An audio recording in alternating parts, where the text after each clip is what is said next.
Diggs is just on the phone with E40, that's why. There's certain people you don't hang up on. Super terrible shit to do. Good things. Well, welcome home. Thank you. How y'all feeling? So, just so you all know, what we're gonna do is I'll ask some questions, and then we'll open up for our audience Q&A. So you will have time. So if something is like really burning, just like write it down real quick, make a note, and then we'll have time for the Q&A. All right? So let's get started. Do you want to introduce yourselves? This is my good friend Rafael Casal. Born and bred. Despite what the New York Times says. Yeah. Fuck out of here. It's like, wow, I'm from B-Town.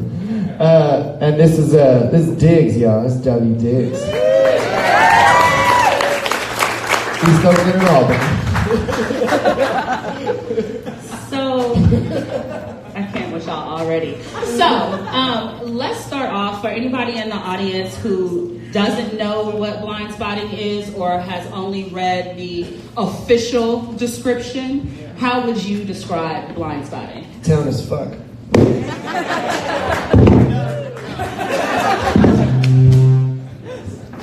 Town as fuck. Yes.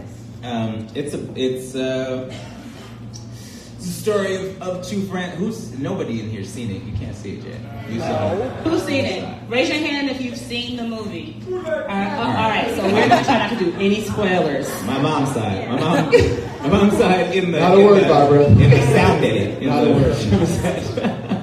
She was on the sound stage. Blindspotting is about two lifelong best friends growing up in Oakland, Colin and Miles, and they're working as movers. On the way home one night, Colin is also on the last 3 days of his probation for a violent crime. On his way home one night, Colin witnesses the police shooting of an unarmed black man, and the story is about the next 3 days and how their friendship has to adapt to both their new context and the changing situations around them that we're all adapting to in this rapidly gentrifying Oakland, California. That part. So you're saying that this is the sort of the environment that we're all adjusting to right now, but I know that you've been working on this movie for a long time. You guys have been working on this. So tell us a bit about where the idea for the film came from, and then walk us through that space of like starting to write this and then actually getting to the point where it's a movie and it's being made and it's premiering at Sundance. That's 10 years. So I know, it's a lot. It's a lot. You gotta speed it up. Yeah, well, so it started with me putting poetry videos on YouTube, and a producer down in LA had just done our first major feature film, reaching out and going, this was 12 years ago, going, hey, I really like the way you write. I think that would translate really well to film. Are you interested in writing a movie? I was like, who the fuck are you? Sliding in my DMs on YouTube. This is a long time ago. People with no goddamn Instagram, okay? A lot of y'all don't even know there are DMs on YouTube. Well, I don't be in your fucking mind right now. Real talk, you told that story. I told that shit in the New York Times. Had to call her fact check it. They were like, wait, so you're telling me there's a DM on YouTube? I was like, believe it or not, goddamn it. We met, I met with those producers a few times over, and they became friends, and we were trying to find a way to write a movie that was based in verse. One of the big through lines of the film is that when the moments intensify, when there's heightened moments that need it, Colin and Miles slip into speaking in verse. That's the shit that we don't talk about in the trailer, but we can talk about it here because it's fame. And so about 2 years later, I was supposed to do a show with them that I couldn't make it was at Obama's inauguration, or like an associated event with the inauguration. I couldn't make it, and Diggs was at the inauguration, so I was like, well, my boy Diggs is there. They wanted me to read a poem at the opening of another movie they were producing, and I was like, I mean, Diggs is there, he's not gonna read no poems, he don't fuck with that shit, but he'll do a rap and there won't be any music, so I mean, apples and oranges, like what does it matter? It's basically a poem. And he did it, he hit it off with the producers, and they reached out to me and were like, is this, by any chance the film that we're working on, is there any way that you would want to do it with David? And I was like, oh, that was already happening. I just hadn't presented that to you yet. This was not your idea. This is not your idea, but it's yours. Yeah, sure. Yeah, absolutely.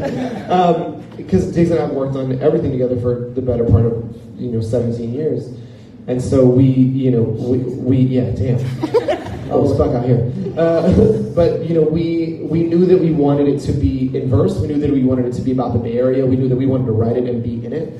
And then, as everyone around here knows, the year of Obama's inauguration was also Oscar Grant. That's what was going around the narrative of the town at that time. And I think it was weighing on everybody. We were in and out of the town, and Diggs was just living up the street from Fruitvale at the time. And so I think when we were thinking about what's the conversation we want to have about the town, this is at the beginning. Gentrification is just fucking started. The New York Times article that lists Oakland as the top 5 new places to visit is right around there. And us locals who know what that means are already upset about it because we know it's about to happen. And today is proof of that. The way, the homeless encampments we were predicting, fuck that article. And so we knew that there was this relationship between gentrification, between the way that policing happens when neighborhoods start to turn over, and the growing tension between police and black and brown bodies in Oakland. So we're like, cool, let's get it in right around there somewhere. And we sort of created these 2 characters, Colin and Miles, and we started planning this sort of verse-driven conversation about the town in flux. So what are some of the major events that happen from that initial point to now where you're like, okay, we had one idea, but now we need to shift a little bit, or we didn't know things were going to be as intense as they are? Like, what are some of those, changes that popped up in creating this film? Well, I mean, over all the years, we would check in with the script every so often and just try to update it. Things had changed, things felt outdated. But the biggest change in the script is in the response of the town to the tragedy, right? So when Oscar happened, for those of you who were here or really anywhere, I was sort of early on in the tendency of news outlets to report on these things. Not early on in the happening of them, but early on in us getting a ton of reporting about them. And Oscar, everybody here knew Oscar's name. His face was on T-shirts. We were protesting. We were rioting. Broadway was fucked up. Yep. We were, like there. And I think not we, man. I put my name. I mean, Broadway got fucked up by a bunch of kids from Panola. Whatever. Another point we'll talk about later. But there were protests. There was and the response was a specific kind of outrage, and I think the fantasy of the time was that if we can draw enough attention to these things, if we can voice our outrage, if we cannot be silent about it, they will change. 10 years later, nothing has changed, and we're in a place where there's this kind of numbness when you get reports of these kinds of shootings, right? We have what felt like to us during the last drafts of this thing are just like a kind of pile of bodies and circumstances and places, right? That you sort of sift through in your mind. So Tamir was where, who was strangled in what city, what happened in Ferguson, and there's this hesitation to react strongly to these events because we're burnt out, right? And so what ends up happening a lot of times, you watch the news and a brown boy is killed by a law enforcement officer, and you wait for the stats and you find out, okay, convicted felon, we're not protesting. It's not, that person is not worth the protest. I don't want to be that kind of heartbroken again, right? And so that was one of the biggest changes. In our first early drafts of this film, there were protests and there were riots and there were things that are really expensive to shoot.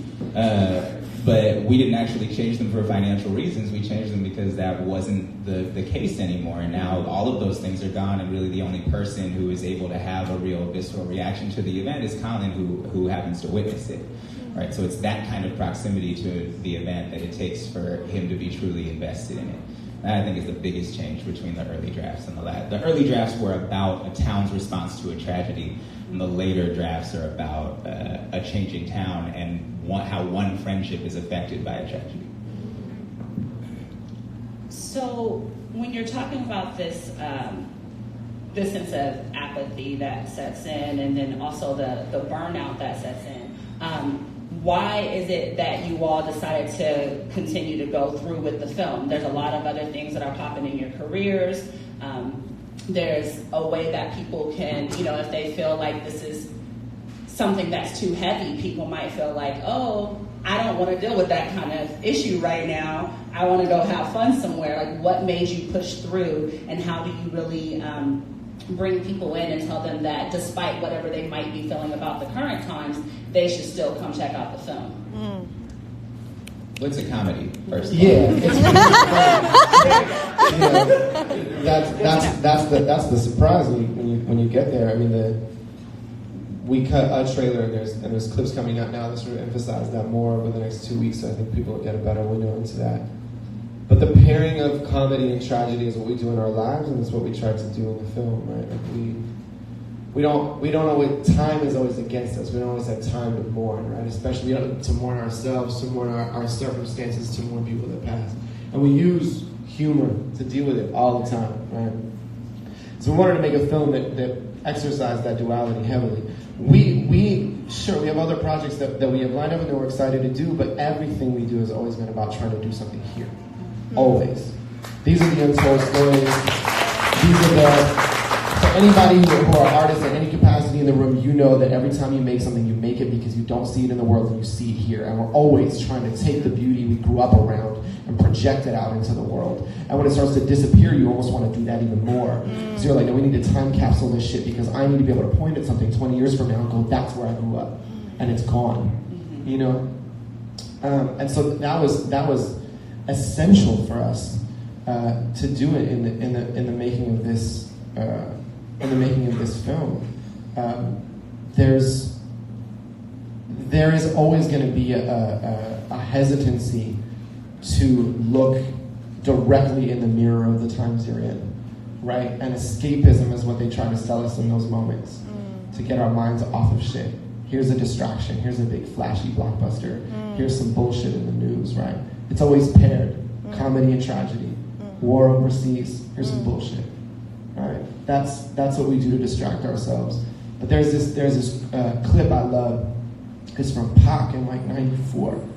And he says, we were asking in the 80s, please, can you give us some help? And that music evolved. In the 90s, hey, we need to da-da-da-da-da. You wonder why rap music is so aggressive. We was asking in the 80s. We were aggressively asking in the 90s. Now we're banging on the fucking door. And I think it's time to use our art to bang on the door. Because that tumbleweed of names that we can't hold on to. Like my apathy towards tragedy on the news is not my fault. That's the people's fault for not addressing. That's the systemic problem is not addressing it, so that we have to pile up and bear the weight of like trying to force our empathy because we're so overwhelmed. So I think it's important for us to then make art that gives all of us somewhere to recharge our empathy and take it back out into the world and go, that's the story that we know. That's the story that we want told. Yes. I think also for us, the story, we weren't writing a film about issues. We were just trying to tell these stories of these characters that we love. So even if, as the issues changed over time, the adaptations we were making was because the story needed to feel real.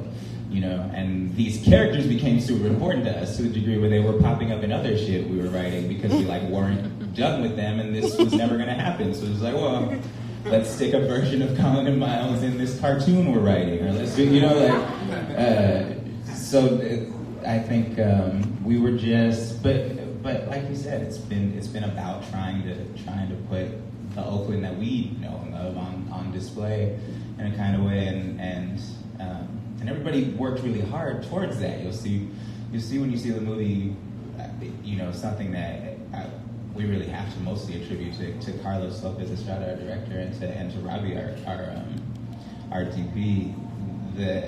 For a film of this budget, which is not a large budget for a film, there's a lot of wide exteriors. You get to see a lot of Oakland, and that was important to us which is easy for us to put in a script. Like, our director had to execute that, and he did it, I think, beautifully. You get to really see the town, see some of the juxtapositions of different kinds of construction and all of that. Like, so much of the drive and the passion to keep making this was just about, like, well, if we get the opportunity to do it, like, then the town's in a movie. Like, you know, that's dope, and it'll go straight to Netflix, and that's fire, or whatever, you know? It'll be, like, on iTunes for a week, and, you know, like, that's fire. Oh, how things are so different than that. So you spoke about putting Oakland on the screen, and this week there have been a lot of headlines that are like, wow, we didn't know people in Oakland made films. Like, this shit is crazy. Or it's like, right.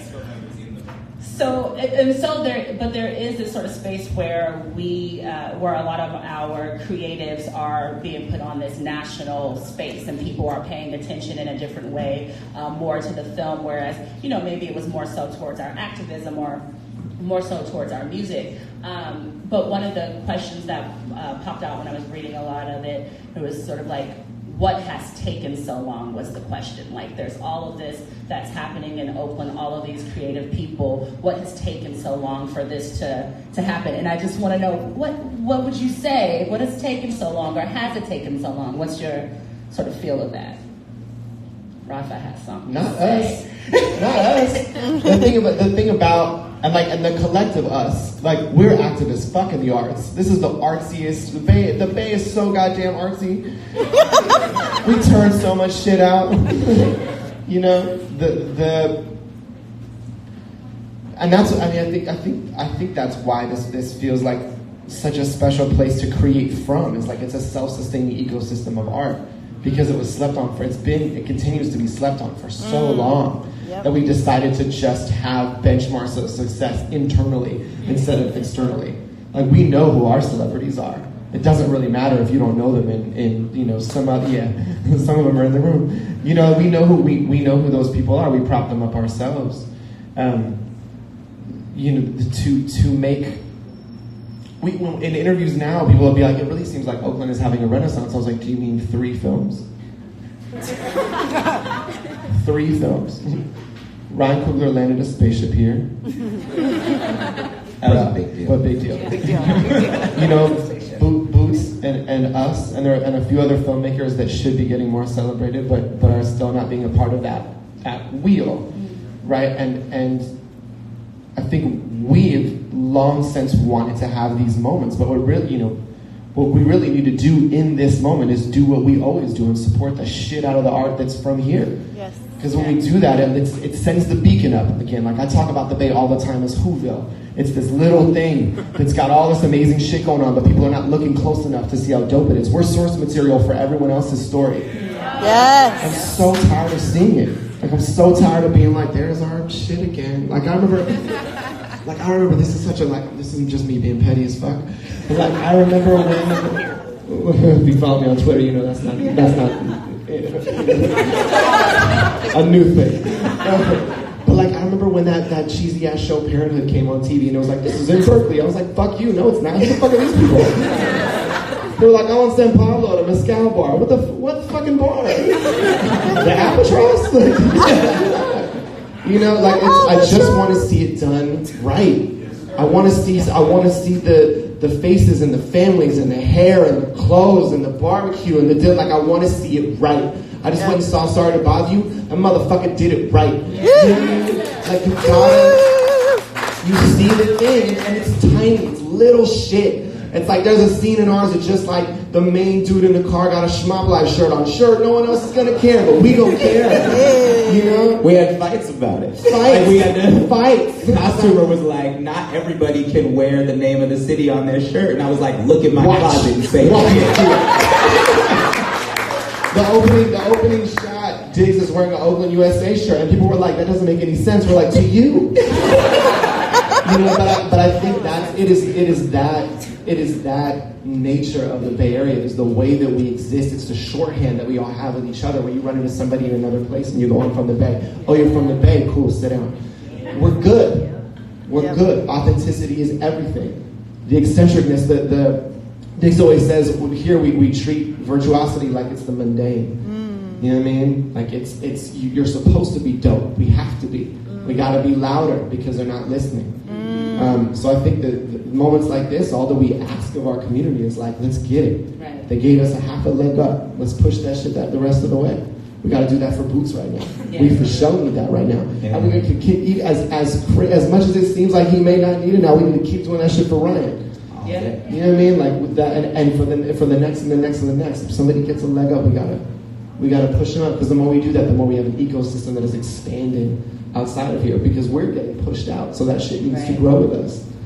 Robert said something really interesting in an interview the other day, which was that growing up, someone asked, had we always wanted to be filmmakers? And he said, no, we were musicians. We didn't have a motto for a filmmaker. We didn't know that was a thing, right?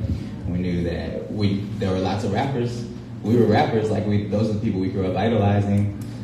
There's a very robust spoken word community. That was a thing we knew as kids we could get into. It's a great theater city. I was going to see plays when I was very young, so I knew that was a route for me. Filmmaker had never really crossed my mind until somebody else suggested it. And so, another good thing about right now, I think, is for, some of our younger homies who are in here, you can also be a filmmaker. That is another avenue with which you can express yourself and be from here, and that's cool. And I think we want to continue to encourage that. I came back from college in 2004, right, which is prime hyphy movement era. You know what I'm saying? So here's what happened. I left in 2000. I came back, and everyone was ghostwriting all the time. You know what I'm saying? And it was the most. I was mid ghostwriting, and it was the most supportive. Years of my life in the Bay in terms of culturally, right? The radio stations were playing local music.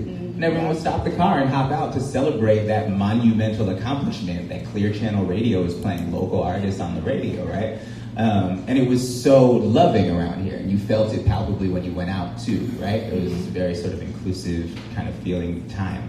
And I think there's a chance now to expand that, and part of that came with a certain amount of national attention, right? This label of hyphy got placed on it, and I could go to New York and they'd be like, "Where are you from?" "Oh, I'm from Oakland." "Oh, hyphy."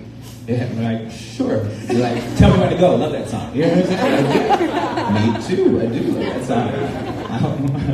I also love YS the Fizz Kid. You know what I'm saying?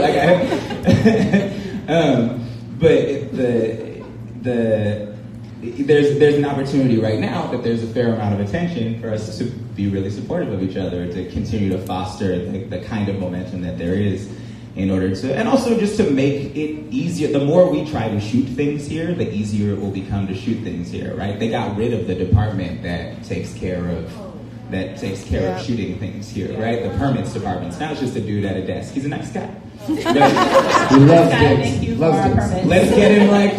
Let's make him super overworked. So that, you know what I'm saying? And let's do things the right way and get permits and pay businesses. That's the other thing about making movies here, is it invests in the businesses that are here. Right. Every location that we shot in here, we had to rent. That's money going into the community, right? And you can choose to shoot in places that are owned locally. You know what I'm saying? So there are a lot of avenues that are, this is the wrong term, but anti-gentrification in some ways, that allow us to both celebrate our communities and pour money into our community, right? And so that's exciting to me, that maybe there are opportunities for that coming around. So what I want to do is I want to open up for questions from the audience. But before I do that, I want to draw everyone's attention to these lovely t-shirts behind us, right? So these joints were made for Blindspotting. If you see all of them, this is what do you see.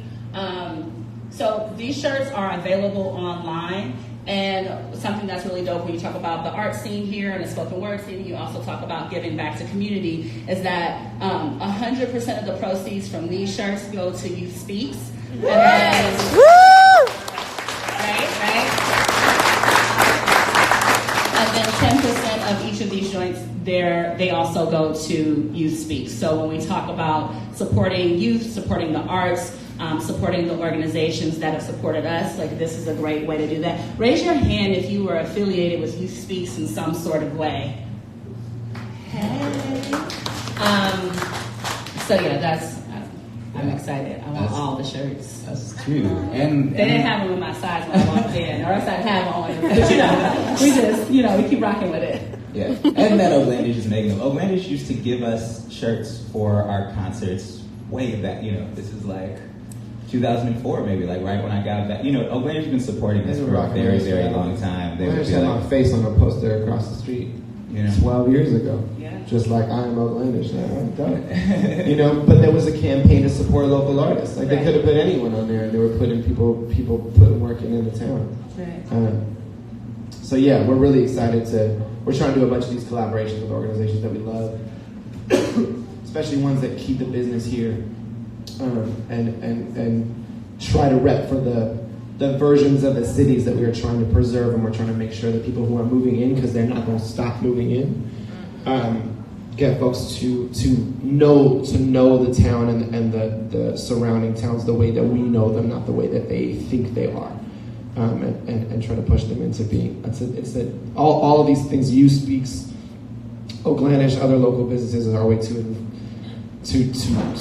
reinvest in the population that's here. You Speaks is all about giving voices to young people and teaching them how to articulate themselves, so that the conversations that they have throughout their lives, whether that be in the arts or anything else, is exactly how they want to say it. Right? That's what it was for us. Is teaching us how to eventually be able to write a script the way that we wanted to talk about it. So yeah, cop one of these. We can't cop them because they got our faces on it. That'd be weird. I'm for sure gonna wear them. I'm gonna wear my face all over my chest. Oh, wear that shit. That's tight. Come say it. Come on. Yeah, I'm wearing that. Good thing. So let's open it up for Q&A right now. We don't have a mic that's going to go through, so just be loud. So I want to know, what were your goals when you started the film, and have they changed since the film has progressed? Did you hear that? What were your goals when you started to film, and have they changed since it's progressed? I mean, well, when we started to film, when we actually started to shoot, our goal was to finish the damn thing. We had 22 days to make this movie. Oh, wow. Yeah. It was a crunch. So the goal was to finish, and that was probably our goal for the last 10 years anyway. Yeah. So I finished this movie. You had to do some revising. Then we finished it, we didn't really know what to do. But fortunately we had a lot of help. I don't know, our expectations were exceeded a long time ago. The goal right now is just to have people see it. Yeah, we just want y'all to see it. Yeah, I mean, y'all who are artists, you know how rare this is. We finished a thing and we really like it. I made a thing that I like. That's 1 out of 100 things. You know what I'm saying? So maybe. So at this point, I just want as many humans to see it as possible, and we have the support of Lionsgate as well, which is incredible. And there's more down. You ain't got to steal mine. We have the support of Lionsgate. It's releasing very limited release on the 20th. It'll be here in San Francisco and Chicago, New York, DC. But on the 27th, it goes wide everywhere, and they'll continue to open it more and more wide as long as theaters keep filling up, as long as there's demand for it, right? And so we just want to keep that demand going, because it would be great to have eyes on this. You should see it first, and then decide if you want other people to see it. But go see it. If you get a chance to go see it on that opening weekend, that does a whole lot for. Opening weekends are very important to people in Hollywood. I still don't fully understand it. I just started living there, but they're very important. For some reason, the first weekend that a movie is out is the most important weekend. So if you get a chance to go see it that weekend, and then make your decisions, and then if you got friends in other cities or whatever, tell them to go, because we just want people to see it at this point. How does your friendship in real life compare to the film? Are you carrying the gun all the time? Yeah, you can see that, right? That's definitely. I sit like I carry a gun all the time.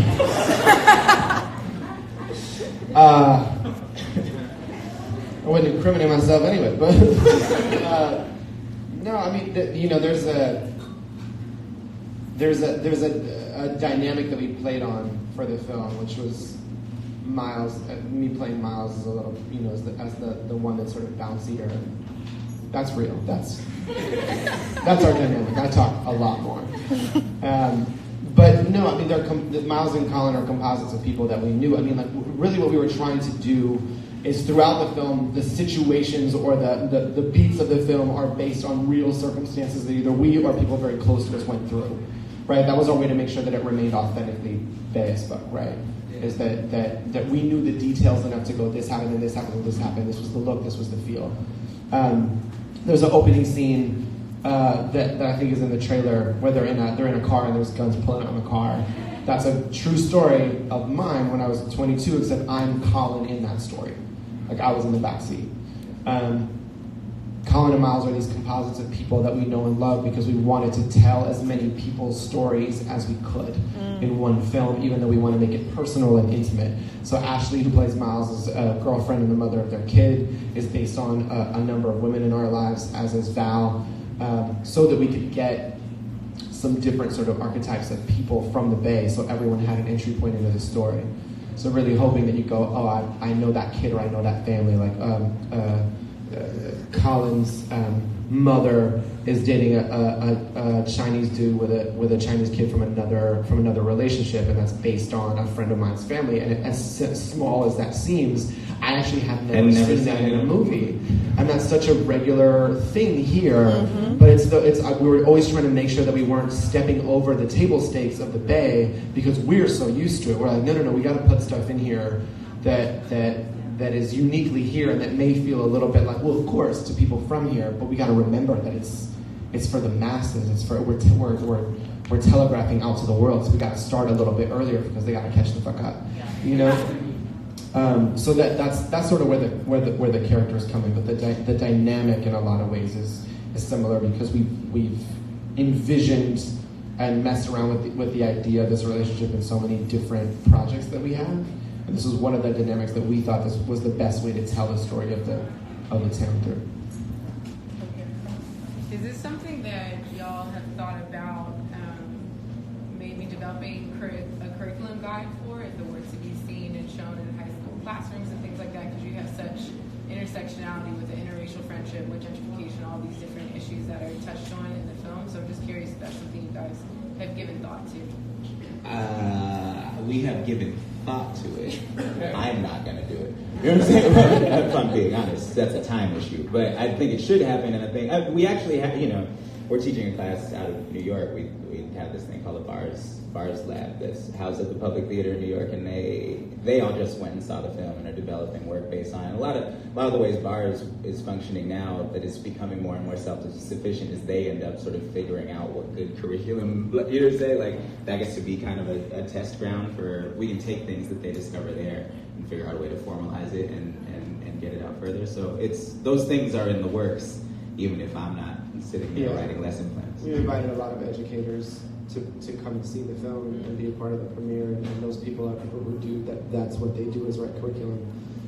And a big part of the reason we're partnering with YouSpeak is they're in every high school around here and around the country. It's showing at Brave New Voices, which is the National International Youth Poetry Slam, and they're going to all go back to those cities with this source material. I think it's a little tricky because the movie's rated R, that like us coming with curriculum that is, in theory, for an older audience, to talk about it with a 14-year-old is like, that's a little tricky of a loophole. But I hope, and we had a great screening at the ACLU, and they really want to use it as a tool.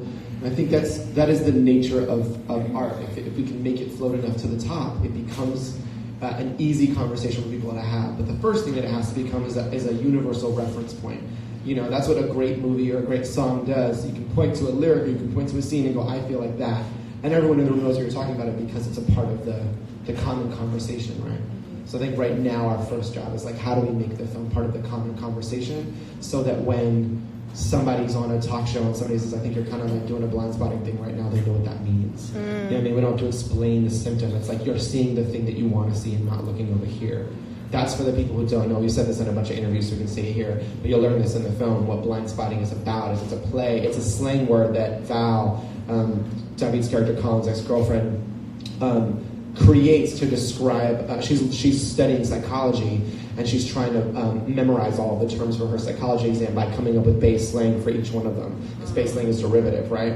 And so she comes up with Blindspotting to describe Rubens' vase. If you've taken a psychology course, you've seen it. It's a vase, but if you look, it's either a vase or two faces, depending on what you see. Boom. And the idea is it's unconscious inference, right? You have because of your entire life of experience, you have an inclination to see one before the other. It's not that you can't see both. It's that one of them you see automatically, and the other one you have to tell your brain to look at. right? And that's what we're doing to people all the time. When we see a narrative on the news about, oh, it's this dude, he got shot by this cop, depending on your life experience, you fill in the blank and focus on one over the other, right? You pay attention to the person that you want to vilify, and you decide who your hero is because of that experience. And it takes work to see the rest of the story, right? To see the other side, to empathize with the larger circumstance. It's about saying we have to do conscious work. We can't just have an unconscious reaction and go with that. But we have to do conscious work. So I think we're really excited about things like that becoming a part of the larger conversation, and then seeing how those trickle down into moving the overall narrative forward. But yeah, if you want to develop curriculum also, we should do that. Okay. Hi. Sorry. As a new filmmaker, how do you approach making a movie and the effect you want that movie to have? Because at the end of the day, movies are, they can get people talking. There's award shows and speeches and people clapping after you make some kind of statement about a speech. But I don't know if film is as powerful as it used to be because there's film everywhere. And so, how do you see Blindspotting changing not just conversation, but people actually doing something after they have that conversation? Because people talk about it all the time, and then 5 years from now, people can still be talking about this, and it's the same shit still be going on. So. You can't, I don't know, you can't think about that as an artist, right? Your response to the movie is not my job. My job was to make the movie I wanted to make. And do everything to try and do that, and then, but you can only control the things that you can control, right? An audience response is the least controllable thing actually in existence. So we worked really hard to make the movie as specific and story forward and character forward and Oakland forward as we could. And then we turn it over to y'all, and you do what you can with it. We travel around being mouthpieces for it and talking about ways that it can be useful and looking for intersectionality and giving suggestions of ways that maybe this could be used to exist outside of the space of movies. But ultimately, you're right, it's a movie. And I think it's a really fun movie. And so that I think that, what is done with it is sort of out of our hands, and in my opinion, out of the realm of what an artist is capable of doing. I think if you get really hung up on what people are going to do with your art, you'll never make the thing. So you are probably better served by really focusing on making the thing that you want to make and trusting that it will do whatever it is supposed to do. That's what I think. Yep. I saw the movie Monday night. Rafael, you were to break out and start. You steal everything. He's right here. Right here. He's right here. I agree with you.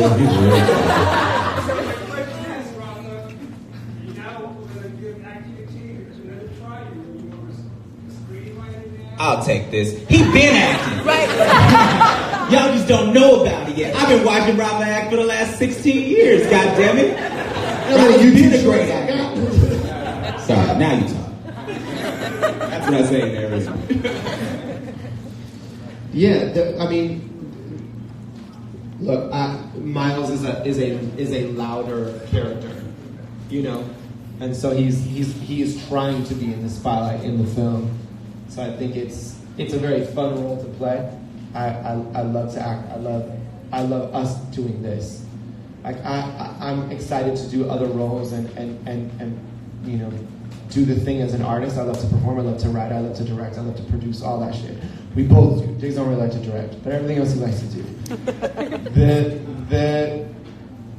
The fun of being an artist for me is collaborating with brilliant, loving people.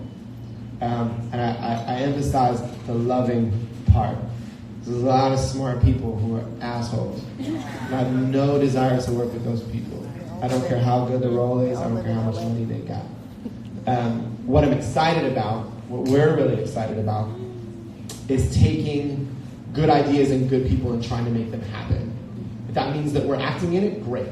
If that means that we're producing it, great. Like the minute we got done with this movie, we made a list of the 5 people we wanted to put on. You know what I mean? And we're like, cool, let's go get these people, let's get them started on their movies. Let's get them started, you know what I mean? We formed a production company to think about ways to funnel other projects through. And also got a lot of support from other filmmakers in our peer group, both from the Bay and outside, who are coming around to support us now. I think those moments are the most exciting sort of collaborations in future projects. The capacity is less, the specificity of the capacity is less a concern for I think for both of us. More that we got really lucky that we got to make a movie. It doesn't happen often. And I think when that happens, it's our responsibility to say, okay, all those stories that we've heard that people want to tell, how do we do the work to get those told? And then how do we sort of take those out in the world and bring them back here, take them out in the world and bring them back here? So I'm excited, my goal when we were working on this was, how do we write some roles that we really get to flex and have a good time and tell our hometown story? And before y'all even see it, I already feel like we did that. I'm really excited for everyone else to see that. I'm excited to get to do that again and again and again and show other characters from the area. And if that means that we play them, then awesome. If that means that we get to cast other dope Bay Area artists and talent, then we're gonna do that. But also, you're right. He's really, really good in the movie, and I've been telling him this because his life is about to get crazy. Because I just sort of lightweight went through it, and his is like, and he lightweight went through it, and he doesn't know, like he's not really. Not fucking Vogue and shit. But I think for me, one of the real gratifying things is watching moments like this where people are like, "You're like an actor, like for real, for real." It's like, of course he is. He's been doing it for years and years. He's been incredible for years, so it's nice to have. The other thing about this film sort of overreaching our expectations is that so many more people are seeing it, and that I get to watch people's brains melt when they sort of watch him on screen and be like, who is that? How do I not know who this is? That's an incredibly gratifying thing. They don't spend enough time on YouTube. Yeah. DMs on YouTube.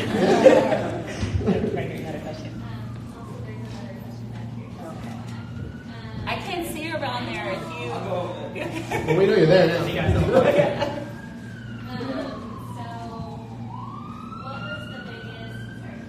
What was the biggest highlight and or challenge of making this movie besides it taking 10 years?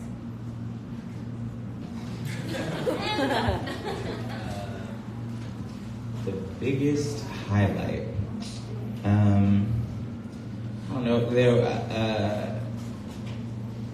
Like my dad came to set one day, and my mom came to set a bunch of days, and those were like highlights for me. And moments. There are moments in the film where there are scenes where there are 20 to 30 of our friends in the scene. Like those. I think those are the real highlights. I haven't gotten to spend. I also got to spend a month at home. That hadn't happened since 2011 or something. You know what I'm saying? So to get to do something in your hometown about your hometown, really with your people, really, really with your people, does not happen very often in careers. In artistic careers, and so that was definitely the highlight for me. Challenge. I don't know. It's tricky to say because actually, as crazy as this experience was, compared to a lot of the other things that I worked on camera, I'm still sort of new in that game. But this was easier in a lot of ways. It was so much more work, but it was because of the nature of the crew that we had and because everything was so close to the chest, because everybody was so invested in the story. I work on you work on a TV show sometimes, and it's like nobody. It's a job. Nobody cares. No one's heart is in that. And so you get into these situations where the days are really long and everyone's frustrated because the days are really long. Here, the days are really long because you're trying to get more in. When we're doing this, it's like the challenge is the exciting part, and everybody on the crew and in the cast really bought into that challenge. So I don't know. It's hard to. The most challenging part for me is color timing. That shit sucks, and I don't ever want to sit in another color timing session again. I'm just useless. It's amazing. It's like watching a really slow magic trick. It's just somebody micro-changing the color of every scene in the film. And when you see the finished product, the difference between before and after is unbelievable. It's a true art, and those people don't get enough credit. I don't ever need to sit there and watch that shit.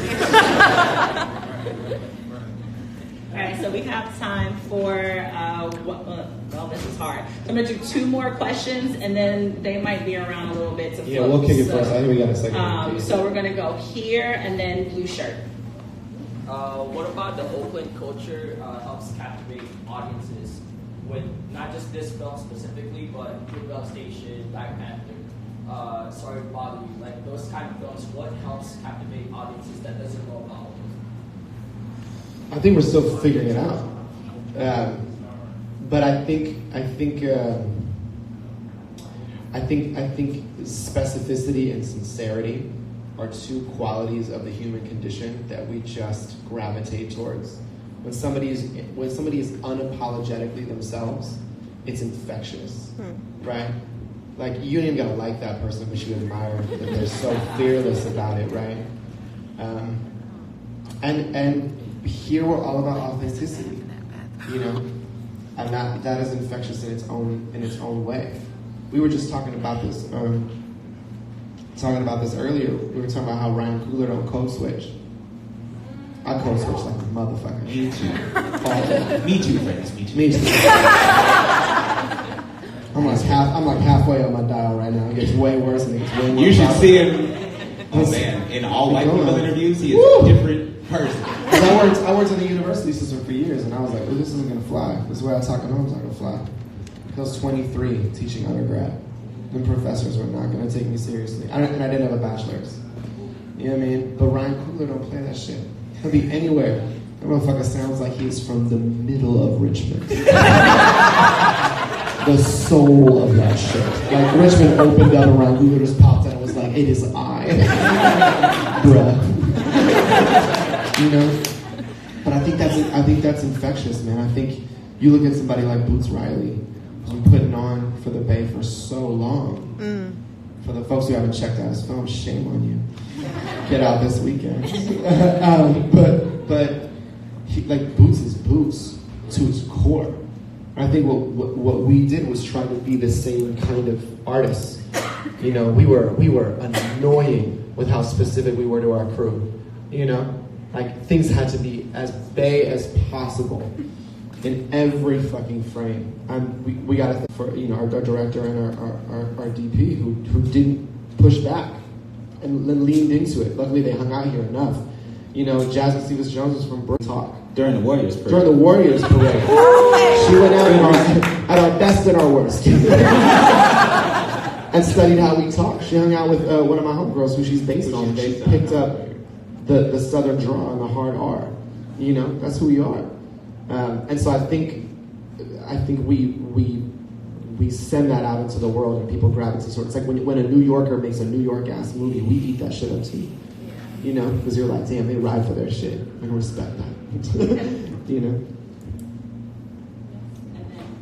Yeah, I guess my question is, first off, if you guys are making the movie, but as people living, artists living still in Oakland day-to-day, how do you kind of balance, like, the good and bad of gentrification and, like, I don't know, belly, that shit is delicious, but also, like, you know, that's oh my god. I don't know, like, it is delicious. I don't know. It is. It's also when you're sitting there and there's like people being served and you're like, you weren't here before, and just like having cousins and stuff. My uncle used to run the ideas, and having my cousins be like, this isn't what I know, and like, how do you kind of navigate that, and especially in when you're trying to do it in an artistic way?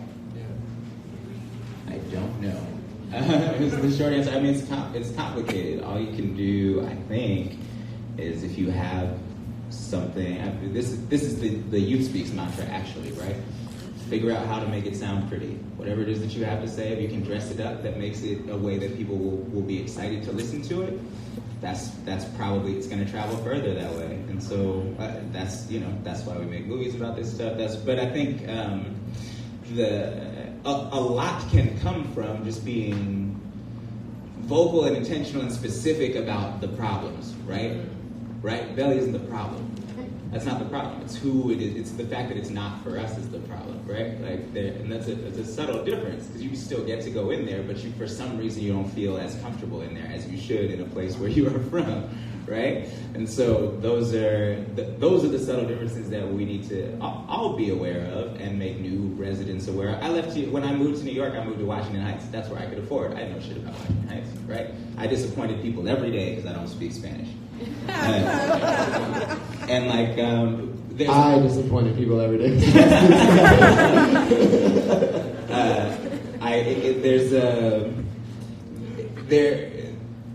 People are going to continue to move here, right? And this is a train that it is very hard to stop. And cities are not in the business of turning down money. So like that's not really the thing. The thing is, when you move into a place, are you going to participate and be respectful and learn about the existing culture, or are you going to pave over it, right? So what we want to encourage by making art that puts the culture on display and that makes the actual culture desirable is people to come and share in it and participate in it, and instead of paving it over. And that way and then the reason cities don't turn down money, right? In theory, if the shit works right, that means there's more money for you too, and then you can buy up some shit. I mean, Michael Tubbs is doing this incredible thing where he's trying to get every kid in Stockton to go to college for free. He wants to pay for every kid there to go to college, no strings attached, right? That's the initiative he's working on. 27-year-old black mayor of Stockton, California, right? Fuck out of here. So this is the initiative he's working to make happen in the next few years. And people are like, you're crazy. That's just throwing money down the tube. No, it's not. That creates a kind of civic pride and a civic engagement in a town so that folks can be like, I'm from Stockton and Stockton supported me, and I'm going to come back to Stockton and make my life in Stockton. And with all of this new knowledge I have acquired, come and build some brand new shit in Stockton, right? That's the experiment he is running with. And it's incredible. And I think the more we can tell stories like that, the more we can celebrate the specificity of cultures of particular cities, especially ones who are going through this, the Chicagos of the world, every city, the Atlantas of the world, right? Every major city is going through this, and a lot of the smaller cities too. And so the more we can celebrate the specificity of culture, the more buy-in there is. I think the product that we're selling is ourselves, and if we can sell as close to our real selves as possible, then maybe it's a little less tricky. Then you don't have people coming in only looking for the new shit. Yeah. You have people coming in being respectful of the tradition. That's a theory. I don't know if that shit works. We're new in the game. You got to try something. There's a gap we're trying to close, right? When I was in LA when all that permit patty bullshit happened, and I have to look at that. Best memes of the year, though. Yeah, best memes of the year. Jesus, hands down. Followed only by a barbecue Becky and then permit patty. Yeah. These motherfuckers. But I have to watch that with a certain amount of love and go like, what are you missing? What is the part of the story that you just don't get? I feel like that's the responsibility of the artist, is to try to make something that shows them the other side that they're missing. And I have to believe that good people, when they see the full picture, make the right choice. That's an equation that I have to live my life with, right? So then it's always a conversation about language and proximity. Like, I need to figure out how to articulate this to you in a way that you can hear me without being defensive, and that you feel close enough to it where you feel responsible to adjust based on the new information that you have, right? Like, when I think of gentrification, it's not like new Trump supporters moving into the neighborhood. These are people that are economically not that far apart from us. You know what I mean? Gentrification is small increments of change. These people exist in a very, very similar economic bubble than us. We're all 99%. We're dealing with a lot. There's so much more in common, which means that those gaps are small, but they're glaring, right? Because we're having these massive cultural clashes that feel so violent. And so I'm less every once in a while the trailer gets blasted out on Twitter and paid ad stuff, and Trump supporters start talking that shit about it even though they haven't seen it. And they do that because they're fucking stupid, and I'm not going to try to convince them of any narrative that's important. But what I am interested in doing is narrowing the gap between people that are all seemingly on the same side. You know what I mean? Like, we are, in theory, all in the same boat. It's progressive people in a similar economic bracket with similar values, but we got some big gaps we need to close. right? So I'm always trying to, that's the only thing I'm interested in changing. So to me, one of the reasons that we wanted to make this movie was I don't think the narrative of the local perspective of Oakland has been told. And you are coming in with that New York Times bullshit mentality, and you don't know who lives here. And you don't know, their article was the 5 best places to eat or some shit, and I was like, none of these are old. What businesses? These just opened. We haven't even had a chance to eat there. You're telling people out of town about it already. At least showcase the local businesses.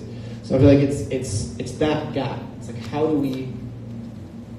we show people the towns that they're moving into, right? And what's the approach for people are going to move around? We're not going to stop that gentrification. By the time we notice gentrification, it's done. That shit's happening.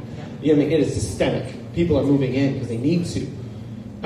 So how do we do that in a way that isn't so disruptive and violent? Because the turnovers of cities is unavoidable, but there's a way to do it with respect and dignity so that people don't feel like they are being erased in real time. And I think that is a thing that we can evolve a conversation to solve. My way of doing it, our way of doing it, at least at the first step, is to create art that expands the visibility of the people that are most voiceless in that moment. I was incredibly proud of Oakland's response to Barbecue Becky, right? To barbecue harder is the smartest thing. That's the smartest thing. You know what I'm saying? To have Angela Davis come to your barbecue, be like, call the cops now. You know what I'm saying? Like that's actually, and that got the kind of attention. I was on the road that whole time. Like the kind of attention that was getting nationally was exactly right. That's exactly right. That is responding with love for your community, responding to an act of hate with love.